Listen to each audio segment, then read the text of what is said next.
what's up, everybody? Welcome back to another Frostpunk reaction. I'm so glad I get to say that. Thank you, Autistic Cat, and my executive producers, for putting this into the queue. This is Anger. I'm sure you could all figure that out. It's what the title of the video is. I've only heard The City That Must Survive so far, so like I don't know exactly what else I'm going to be getting into, but what I was given was the context of when and why this song is playing, so I'm not out of the loop for this. I am very aware of like the emotions behind this, not just anger, but the why of the anger, so that'll be nice going into it. So I guess without further ado, let's go!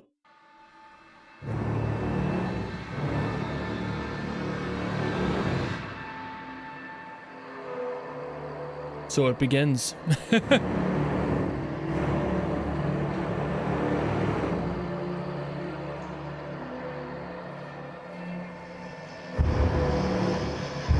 Ooh. Sorry, some very interesting texture work in there.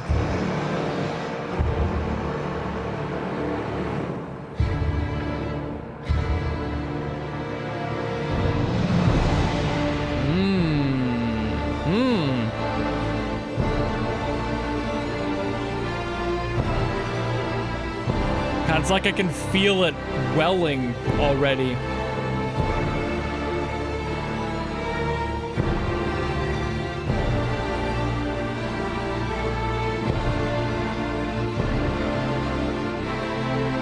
Damn, that's cool.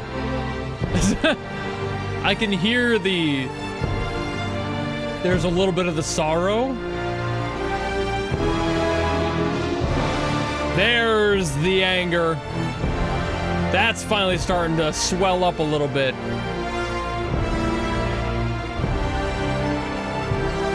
It wasn't just storing it like before. Now we have actual, actionable anger.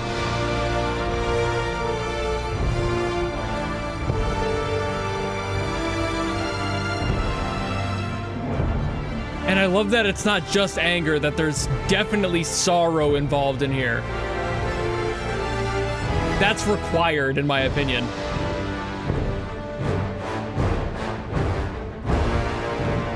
Like, never forget the emotion behind the anger. Anger is not something that just shows up. There has to be a catalyst for it. And they're showing that. Well, using it in music, showing it in song.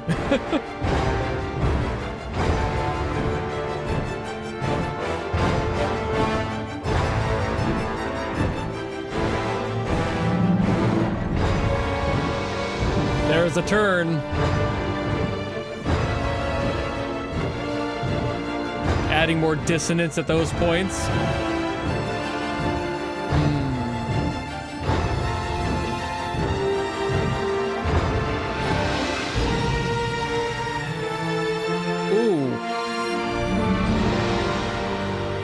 A subtle release there. Sorry, I'm like narrating this. This is so well done. It's like a film score.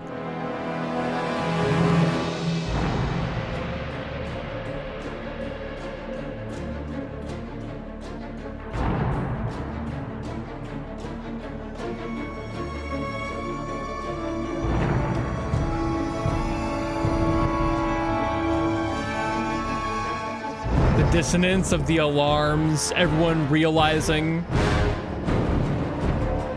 the intensity of the moment.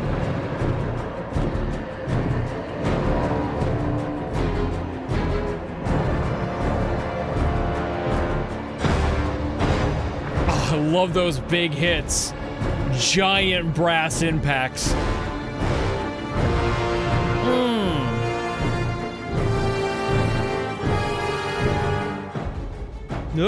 Hang on to it. Great suspense. Great choice doing that. Not releasing it right away. Just gonna hang on this. There's the release. Whew. That hung on so long.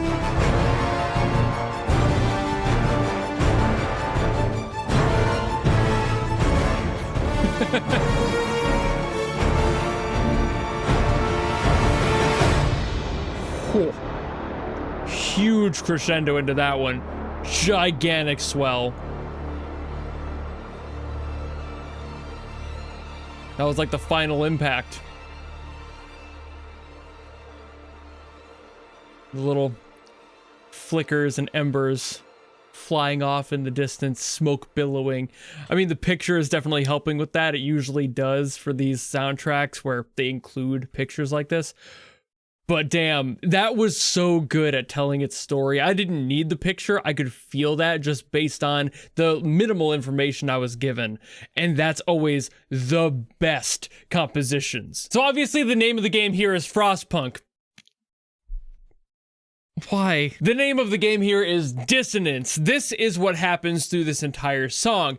Obviously, you need it in order to showcase something like tragedy. Dissonance is how you show something like discord, for example, so that craziness that we're dealing with. And this song is mostly sitting in D minor, B flat as well, and C. This sounds way too positive for what it is, but that is exactly what's happening in this song. We do go down to things like G minor up to A.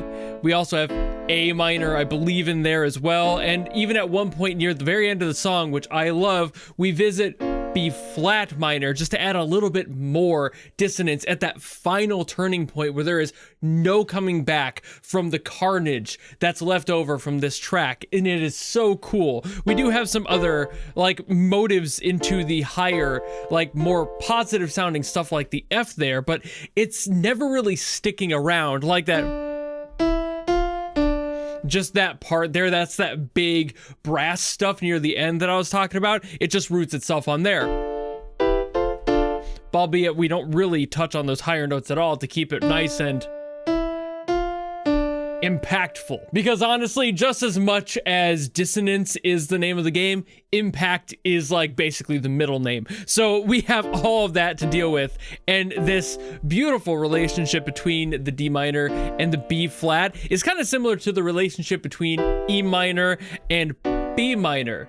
It's just obviously a little bit different, and it sounds a little bit more dissonant between these two.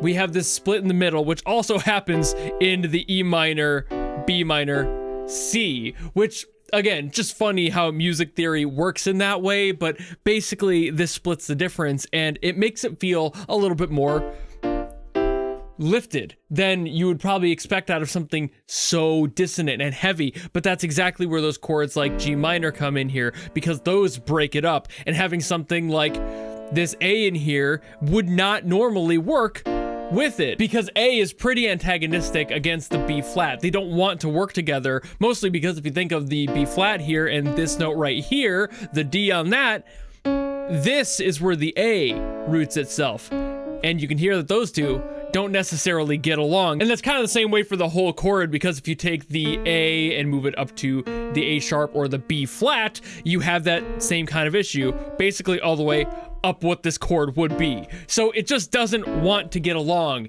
in essence, you know? So having chords like this nestled into this composition make the entire song feel that much more tense, because sort of like the G minor in here, which also conflicts with the A, it just, there's a lot of that. There's a lot of this dissonance left on the table. And then when we have moments in this song, like that very last one going to B flat minor instead of the B flat, that adds all the more pressure to this track. And in general, while the music theory stuff is kind of cool, and I like to talk about it, what makes this song work for what it's doing is purely the way that it's written. Having the dynamics in this song is what makes this feel that much more impressive and cinematic. Like if you removed all the music theory stuff I just talked about, what makes this song breathe is the song's dynamics. Everything's feeling like you're starting soft. It has that sorrow in the beginning, like I mentioned. You can really feel that tragedy at the start. That very fine pivotal moment where you can tell that the people went from sad to angry, and there's still some of that sadness in there even after the anger starts to take over.